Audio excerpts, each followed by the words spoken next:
আমার 2 লাখ টাকা নিছে আমার ড্রেসটা। তোমার ড্রেসের কস্ট আর মেকআপের কস্টটা বলো। আমার মেকআপের কস্ট তো নিছে তোমার 30-40 হাজার টাকা। আর এই যে আর ড্রেসটা নিছে আমার 2 লাখ এই টাকা। কাপড়টার দাম 2 লাখ টাকা কইতাছে। সাফার মাঝে তো কিছু নাই ওই, আর হিটার মধ্যে বড় বড় গুড়া হইলিছে, একটা গুড়া রান্না করলে 2 জন হাইতে পারবো। 2 লাখ টাকা কাপড় বলে। আচ্ছা কোন তো আমার এই পাঞ্জাবিটার দাম কত জানি বলতে পারবেন না? এই পাঞ্জাবিটা আমি 2 বছর আগে কিনছিলাম 300 টাকা দিয়া, টাল কোম্পানি থেকে, ঢাকা গুলিস্তান টাল কোম্পানির মধ্যে 400-500 টাকা অ্যাভেলেবেল কাপড় বেছে। আসুন দেখে আসি। ড্রেসটা নিছে আমার 2 লাখ টাকা। আমাদের ড্রেসগুলো একটু দেখাও। এই যে দেখো আমার ড্রেসটা নিচ্ছে তোমার 1.5 লাখ টাকা, ঠিক আছে? 1.5 লাখ টাকা ড্রেস, এই যে দেখো, দেখছো 1.5 লাখ টাকা একটা দোপাট্টি বেনারসির মতো।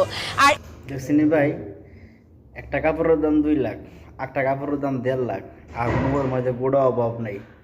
হেরা এটা আরে ঢাকা তো গুলিস্তান 400-500 টাকা অ্যাভেলেবেল কাপড় পেয়েছে, আর এই কাপড়টি সৌদি আরবের মধ্যে 50 রিয়াল 30 রিয়াল অভাব নাই।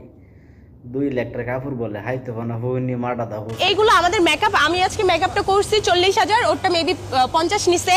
সো আমরা এত কিছু করি আমাদের টাকা দিয়ে, ঠিক আছে? আমরা কারো টাকা দিয়ে করি না। তোমাদের কারো ক্ষতি করতেছি না, আমি মডেলিং করতেছি। ইন্না রহমাতি সাবাকাত গজবি, আল্লাহর গজব আসে কিন্তু আল্লাহর রহমতরা এসে বাধা দিয়ে দেয়। র‍্যাম শো করতেছি, তারপরে আরে বান্ধবী তুই জানোস না আমরা তো দামি দামি ড্রেস পরি, আমরা তো দামি মেকআপ করি, এগুলো কারো সহ্য হচ্ছে না, ঠিক এগুলো আছে? তোমাদের সহ্য হচ্ছে না ভাই, এগুলা করো না। বারে বারে বলতেছি আপুরা আপারা আমার দাসী নিজের গুলা। দরকার গজব আসতেও তো মিথ্যা কথা কস দিকা, গজব আসবো একদিন।